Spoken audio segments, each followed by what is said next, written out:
Pertama-tama, terimalah salam dalam agama, namo Sanya Adi Budaya, Namo Buddhaya. Perkenalkan, kami dari kelompok Komiko dari Wihara Budi Bakti ingin mempresentasikan mengenai proyek sosial kemanusiaan digital art yang berjudul Kisah Anak Laki-laki Penebang Kayu. Kami satu tim ada 29 orang, berikut list namanya. Untuk pertama-tama saya akan menjelaskan mengenai pendahuluan, mengenai latar belakang apa yang membuat kami menghasilkan produk digital art dengan judul Kisah Anak Laki-laki Penebang Kayu.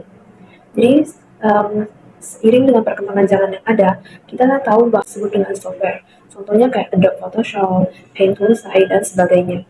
Untuk tipe-tipe karya seni digital ini ada 2D digital art, sama 3D digital art, dan lain sebagainya.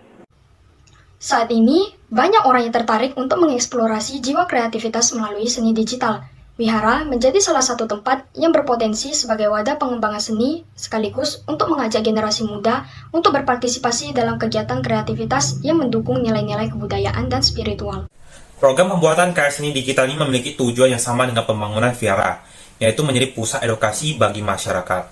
Program penggabungan antara unsur seni dan teknologi diharapkan dapat menarik minat generasi muda dan mengajak mereka agar lebih aktif berpartisipasi dalam kegiatan Wihara. Hal ini juga menjadi salah satu kesempatan untuk menambah kebajikan di Wihara. Selanjutnya adalah tujuan pelaksanaan. Tujuan pelaksanaan dari program ini yaitu mengedukasi dan mengajak generasi muda agar lebih aktif berpartisipasi dalam kegiatan Wihara melalui seni digital yang akan diciptakan. Selain itu, karya seni tersebut juga dapat dijadikan sebagai inspirasi bagi banyak orang lain agar kedepannya banyak karya seni menarik yang dapat diciptakan dan ditampilkan di Wihara Budi Bakti. Karya seni ini juga akan ditampilkan pada kegiatan expo kami untuk dilihat dan dinilai oleh banyak orang. Bab 2, metode pelaksanaan. Deskripsi lokasi. Wihara Budi Bakti adalah wihara yang kami pilih untuk melakukan kerjasama dalam proses pembuatan digital art. Wihara Budi Bakti berlokasi pada Jalan Pembangunan, Lubuk Baja Kota, Kecamatan Lubuk Baja, Kota Batam, Kepulauan Riau dengan kode pos 29432. Wihara adalah salah satu tempat ibadah bagi para umat Buddha. Proyek ini kami usulkan kepada Wihara Budi Bakti, yaitu merupakan wihara tertua di Kota Batam. Wihara ini dibangun pada tahun 1970-an dan diresmikan pada tahun 1986. Wihara ini dikenal dengan sebutan Wihara Windsor karena wihara ini terletak di area sekitaran Windsor. Wihara ini juga merupakan salah satu destinasi utama bagi para pengunjung wisatawan yang datang ke Kota Batam. Di sekitar wihara ini juga terdapat banyak objek wisata yang dapat dijadikan sebagai spot foto bagi para pengunjung seperti kolam ikan, pohon bodi, dan patung-patung dewa yang memiliki ceritanya masing-masing. Jadi bahan dan alat yang digunakan untuk membuat komik ini, yang pertama ada Adobe Illustrator. Perangkat lunak ini untuk membuat gambar, vektor, logo, icon, dan karya lainnya. Aplikasi ini juga menyediakan berbagai tools lengkap dan memiliki pewarnaan yang baik sehingga dapat membantu kelompok kami dalam pembuatan gambar yang lebih mudah dan menarik. Kemudian yang kedua ada Adobe Photoshop. Perangkat lunak ini yang dikhususkan untuk pengeditan foto atau gambar serta pembuatan efek. Aplikasi ini mempermudah mendesain serta memberikan efek yang terkesan lebih mewah. Platform antarmuka yang user-friendly dengan fitur yang melimpah sehingga membantu memudahkan dalam mendesain. Dan untuk bahan dan alat terakhir ada Adobe Paint, di mana ini adalah aplikasi menggambar yang fokus pada pembuatan komik dan ilustrasi. Dan kemudian ada metode pelaksanaan kegiatan. Langkah pertama adalah persiapan dan penelitian karakter. Langkah awal kami itu adalah mempelajari cerita dan menelaah latar belakang, sifat, serta tokoh-tokoh Sariputa dengan berbagai sumber yang ada. Setelah itu, kami mencari inspirasi untuk mendesain visual yang menarik dan membuat sketsa untuk mengembangkan ide-ide yang akan ditampilkan ke dalam komik. Langkah kedua adalah pembuatan desain karakter. Kami memulai mendesain dengan hasil riset dimulai dari ekspresi wajah, pakaian, gaya rambut, dan postur tubuh yang mencerminkan kepribadian setiap karakter. Ya, pengembangan alur cerita atau storyboard. Merancang plot yang jelas serta konsisten sesuai dengan karakter, membuat storyboard atau panel kasar komik untuk menentukan alur visual. 4. Implementasi desain ke dalam komik. Memasukkan gambar yang sudah dibuat dengan rapi dan teratur, kemudian memberikan dialog dan narasi yang sesuai. Kemudian, pastikan teks mudah untuk dibaca dan sesuai dengan alur yang telah disusun. Langkah kelima yaitu review dan penyempurnaan. Jadi kami melakukan pengecekan ulang dan penilaian terhadap kecocokan setiap gambar dengan alur cerita. Kemudian kami revisi jika ada bagian yang kurang optimal atau kurang sesuai. Nah, langkah terakhir yaitu publikasi atau penyampaian hasil akhir yaitu komik yang sudah jadi. Setelah semua sudah sesuai, kami melakukan pencetakan dan mempublikasi atau mempost hasil komik kami ke Instagram Vihara Budi Bakti dan juga memajangnya di acara Expo UIB untuk dapat dilihat oleh semua orang hasil karya komik kelompok kami. Bab 3. Biaya dan jadwal kegiatan. A. Biaya perlengkapan. Biaya perlengkapan kita mencakup biaya cetak sebanyak 55.000, biaya dekorasi sebanyak 50.000, dan biaya untuk jaga-jaga sebanyak 50.000.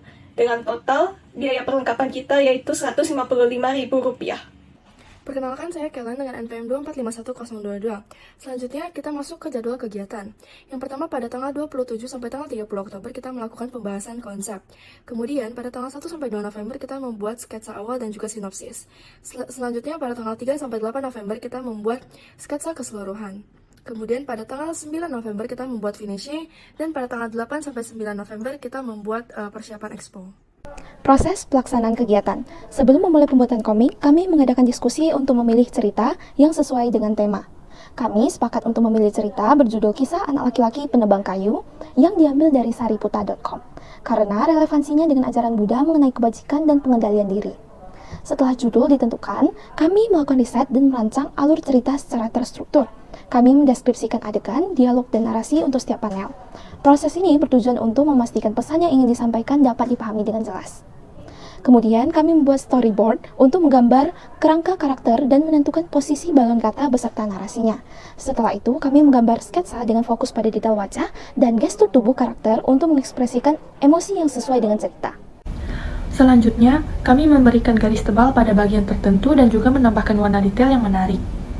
Setelah selesai memberikan warna, kami mulai menambahkan dialog pada setiap balon kata yang sudah dibuat dengan huruf yang jelas serta mudah untuk dimengerti. Setelah selesai membuat komik, kami meminta tanggapan dari anggota dan Kovas. Ketika semua sudah selesai, kami mencetak dan memposting komik tersebut di Instagram. Kemudian, di sini ada beberapa gambar dari proses pembuatan komik kami. Gambar di kiri adalah sketsa dari kerangka karakter yang belum diberikan warna, kemudian gambar di bagian tengah dan kanan adalah sketsa kasar dari berbagai panel. Kemudian, ini adalah beberapa slide hasil akhirnya di mana gambar-gambar sketsa sudah diberikan warna dan ditambahkan balon kata. Bagian B yaitu hasil pelaksanaan kegiatan, di mana pembuatan komik ini kami ambil dari cerita kitab Tripitaka Dhammapada 296, yaitu kisah anak laki-laki penebang kayu, yang dimana kami menjadikannya komik agar para masyarakat ataupun umat Buddhis tertarik untuk membaca penggalan dari cerita ini. Dampak pelaksanaan kegiatan. Kegiatan ini diharapkan dapat meningkatkan kesadaran dan pemahaman agama bagi pembaca, mengembangkan kreativitas dan inovasi, aksesibilitas pendidikan agama, meningkatkan kesadaran budaya dan sejarah agama, serta mengembangkan kemampuan teknologi. Kita harus tetap mengawasi, mengontrol konten, serta meningkatkan kesadaran bagaimana yang seharusnya dan bagaimana yang tidak seharusnya. Perlu bijak dalam pemanfaatannya. Dengan media sosial, kita dapat menyebarkan hal-hal positif dan ajaran yang baik.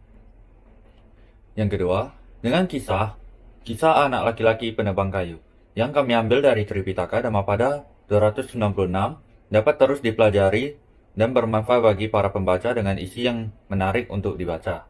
Yang ketiga, digital art dapat menjadi alat pembelajaran yang efektif dan inovatif. Teknologi digital membuat pelajaran agama lebih menarik, mudah diakses, dan meningkatkan pemahaman orang tentang agama. Kemudian ada saran, kita dapat memasukkan digital art dalam pembelajaran untuk meningkatkan kreativitas mengajar dalam menyiapkan materi agar lebih mudah dipahami oleh anak-anak. Kemudian kami berharap pengembangan program yang kami lakukan dapat diteruskan dan dikembangkan agar tetap bermanfaat bagi para pembaca dan ajaran-ajaran agama Buddha tetap dipertahankan. Evaluasi dan tanggapan dari pembaca agar kami dapat terus mengembangkan komik kami menjadi lebih baik dan dapat disesuaikan dengan kebutuhan para pembaca. Berikut adalah expo yang kami partisipasi pada tanggal 9 November 2024 di Universitas Internasional Batam.